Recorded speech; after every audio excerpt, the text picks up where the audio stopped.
अगर मैं आपसे कहूं कि यूएई में जाते ही मोदी ने वो कौन सा इतिहास रच दिया है, अरे जो इतिहास रचने के लिए कई सारे प्रधानमंत्री पैदा हुए तो कई गए, लेकिन ये कारनामा कोई कर नहीं पाया।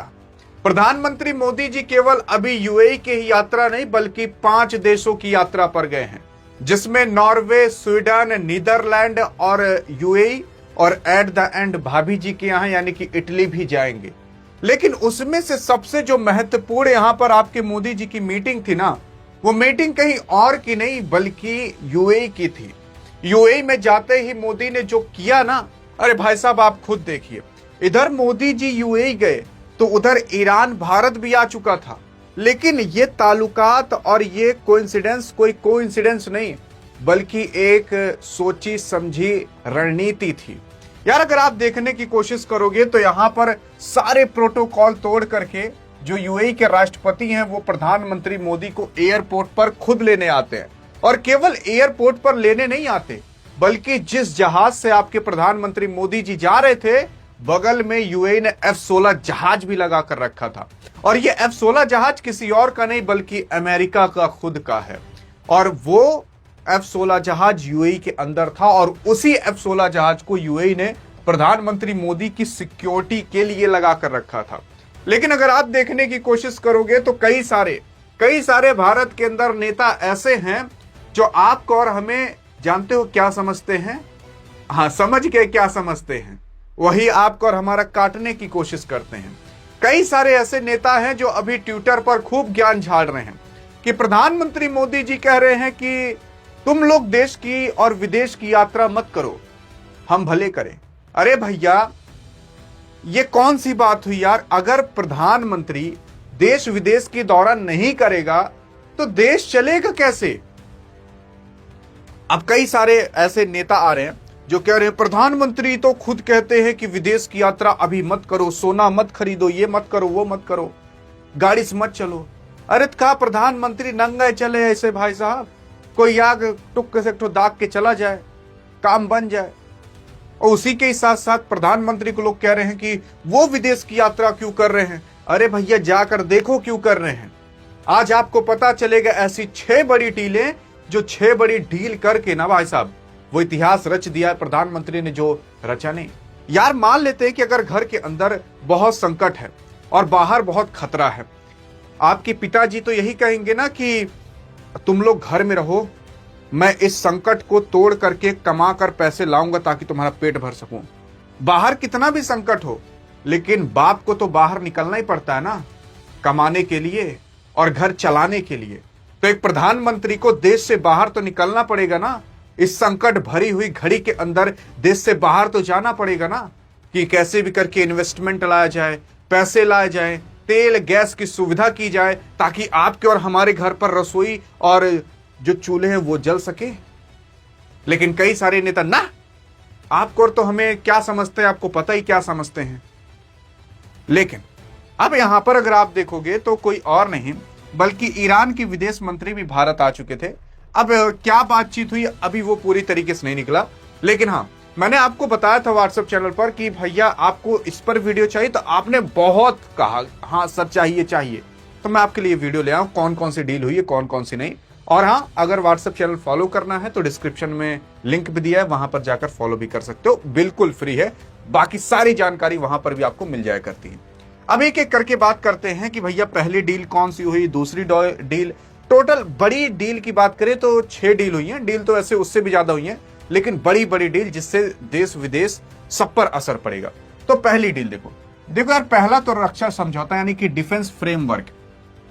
पहले क्या था ना कि केवल अभ्यास तक भारत और यूएई सीमित था कि चलो भैया तुम्हारी आर्मी हमारी आर्मी मिलकर आपस में अभ्यास कर लेगी, बस इससे ज्यादा कुछ नहीं। लेकिन अब उसमें कुछ चेंजेस होते हुए आपको दिखाई देंगे। क्या चेंजेस होते हुए, देखो यार ये सबसे तगड़ी डील है। अब तक हम सिर्फ युद्ध अभ्यास करते थे, लेकिन अब भारत और यूएई मिलकर उन्नत रक्षा तकनीक यानी कि एडवांस डिफेंस टेक और बनाएंगे। सोचिए अरब की धरती पर भारतीय तकनीक से हथियार बनेंगे या आतंकवादियों के खिलाफ एक साझा मोर्चा है। यानी कि अब भारत और यूएई आपस में मिल करके ना भाई साहब, आपस में मिल करके तकनीक बनाएंगे, भारत की तकनीक यूएई में जाएगी, यूएई की तकनीक भारत में आएगी।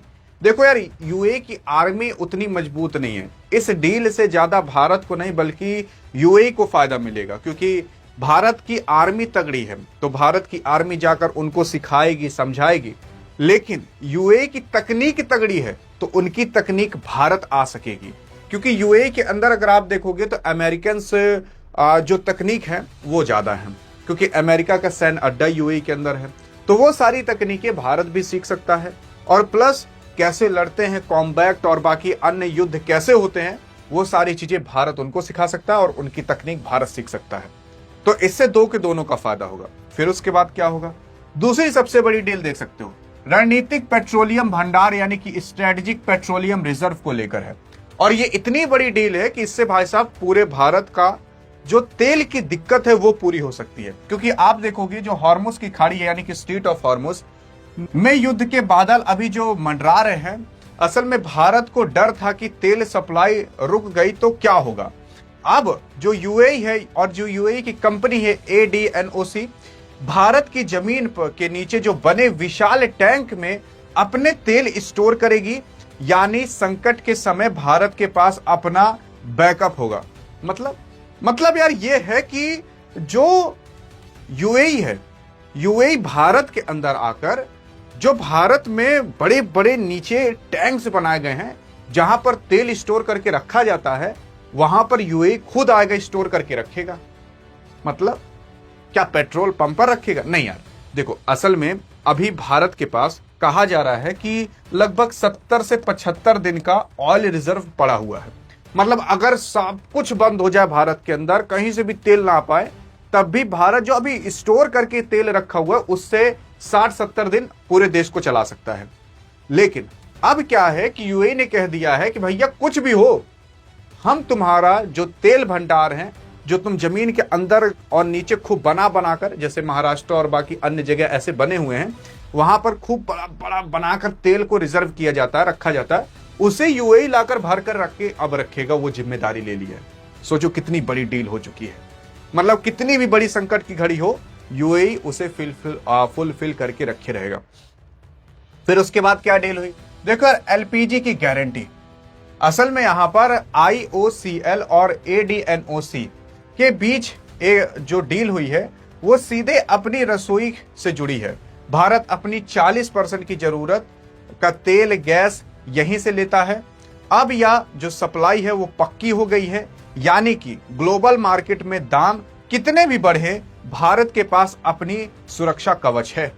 मतलब ये है कि भाई साहब अब यूएई और भारत के बीच आप मान सकते हो डील हो चुकी है कि ये लोग लगभग कंडीशन में भारत को गैस सप्लाई करते रहेंगे। इसकी गारंटी मिल चुकी है। तो इससे अभी तक जो संकट आ रहा था वो संकट आएगा नहीं। और अभी आपको पता चलेगा ना भाई साहब, अभी जो आपको पता चलेगा पागल हो जाओगे, कहोगे कि मतलब यार इतने छोटे से जगह से कैसे भारत पूरा चल सकता है। मतलब ये बीच में ये इतना छोटा सा जगह कहां से आ गया। हाँ, क्योंकि ये जो सारी चीजें होंगी ना वो केवल एक छोटे से जगह से होंगी। अब अगर आप आगे देखने की कोशिश करोगे तो देखो यार, जो शिप रिपेयर क्लस्टर को भी लेकर बातचीत हुई है। असल में जो वडिनार गुजरात के अंदर है, भारत अब सिर्फ यार तेल खरीदार नहीं रहा है, बल्कि उसी के साथ साथ गुजरात के अंदर जो वडिनार में हम जहाज की मरम्मत का जो हब होता है उसे बनाने वाले हैं। यानी समुद्र के रास्ते होने वाला जो व्यापार है उस पर भारत का अब कंट्रोल और बढ़ेगा। मतलब भारत और यूएई मिलकर गुजरात के अंदर जो वडिनार है वहां पर शिप रिपेयर क्लस्टर पूरा बनाएंगे। और उससे क्या होगा कि भारत समुद्र के अंदर अपनी पकड़ और मजबूत कर पाएगा। यानी कि अब देख रहे हो, अब धरती के लेवल पर नहीं, बल्कि जमीन के लेवल पर नहीं, बल्कि ज्यादातर जो काम हो रहे हैं वो समुद्र के लेवल पर हो रहे हैं।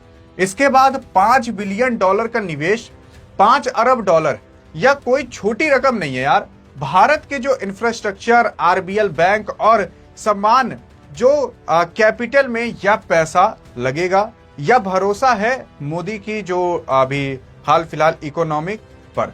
और उसी के साथ साथ अंत में आपको मैं एक चीज और बहुत बड़ी बताना चाहता हूं AI को लेकर। असल में AI सुपर कंप्यूटर को लेकर हुआ है। 8 एआई सुपर कंप्यूटर यूएई की कंपनी G42 भारत में यह सेटअप लगाएंगी। यह तकनीक की दुनिया में भारत को दशकों आगे ले जाएगा। यानी कि जो यूएई है, अब देखो यार, यूएई के अंदर ये टेक्नोलॉजी, एआई वाई ये सब बहुत चलते हैं।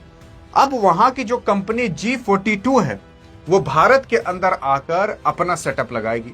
इससे क्या होगा कि भारत के अंदर एआई को लेकर और तेज बूम आएगा। और दूसरी कंपनी अगर भारत के अंदर आएगी तो सिंपल सी बात है, नौकरियां और मिलेंगी। जो इंजीनियर्स हैं और बाकी अन्य लोग हैं जो एआई चलाते हैं, उनको नौकरी मिलने के चांसेस और ज्यादा हो जाएंगे। तो बेरोजगारी दूर होगी और प्लस एआई को लेकर और तेजी से भारत आगे बढ़ेगा। ये 6 चीजें जो हुई है ना भाई साहब, ये 6 चीजें इतनी बड़ी चीजें हुई है जिसे आप सोच नहीं सकते। मतलब चाहे तेल हो, चाहे गैस हो, चाहे एआई हो, चाहे इंफ्रास्ट्रक्चर हो, चाहे आपका शिप रिपेयर हो और चाहे डिफेंस हो, सब चीजों को लेकर डील हुई है। और मैं आपको कहा था कि एक छोटी सी जगह से कैसे हो पाएगा ये। देखो यार, असल में ये हॉर्मुज है, ठीक है। यहां मतलब उधर भारत है, इधर से हॉर्मुज से आते हैं, लेकिन ये है पूरा पूरा आपका यूएई। अब यूएई का मैप ध्यान से देखिएगा, ठीक है। ये यूएई का मैप है। ये ऊपर क्यों छूट गया? तो ये ऊपर छोटा सा ना ओमान है, ठीक है। यहां नीचे भी ओमान है। अब ओमान ना 2 टुकड़े में है, एक तो नीचे है, एक तो यहां छोटा सा है। लेकिन ये वाला जो एरिया देख रहे हो, ये पूरा पूरा यूएई है। अब अगर भारत तेल ओल खरीदेगा तो भारत कहां आकर फंसता है? यहां हॉर्मुज में आकर फंसता है। तो अब भारत क्या करेगा? यहीं से आएगा, घच दे, यहीं से यूएई से खरीद कर लेकर चला जाएगा। भारत को इधर आने की जरूरत ही नहीं हॉर्मुज में। हॉर्मुज से पहले ही भारत घच दे खरीद कर लेकर चला जाएगा, चाहे तेल हो चाहे गैस हो। और इसी वजह से अब तेल और गैस की दिक्कत कुछ हद तक कम हो सकती है। देखो, ऐसा नहीं है कि केवल यूएई भारत का सारा दूर कर देगा। भारत तो यार कतर से बहुत ज्यादा गैस खरीदता था, सऊदी अरब से खरीदता था, कुवैत से खरीदता था, इराक से इधर खरीदता था। तो इन सब से नहीं खरीद पा रहा, ये दिक्कत तो है। लेकिन चलो, एक देश को तो अभी हमने सुलझा दिया है कि चल भैया तुम्हारी व्यवस्था करते हैं, उसके बाद में सबकी व्यवस्था करेंगे। और उसी के साथ साथ अभी जो ईरान के विदेश मंत्री हैं वो भी भारत आ चुके हैं। इधर मोदी जी यहां आए, उधर वो वहां चले गए। तो इससे है क्या? इससे ये है कि भाई साहब, भारत केवल ये एक आध 2 देश को लेकर नहीं चल रहा, बल्कि ईरान के साथ साथ सोच कर देख लीजिए, अभी पूरी दुनिया क्या है ना कि बट चुकी है। या तो वो ईरान के साइड है या तो इन सब देशों की साइड है।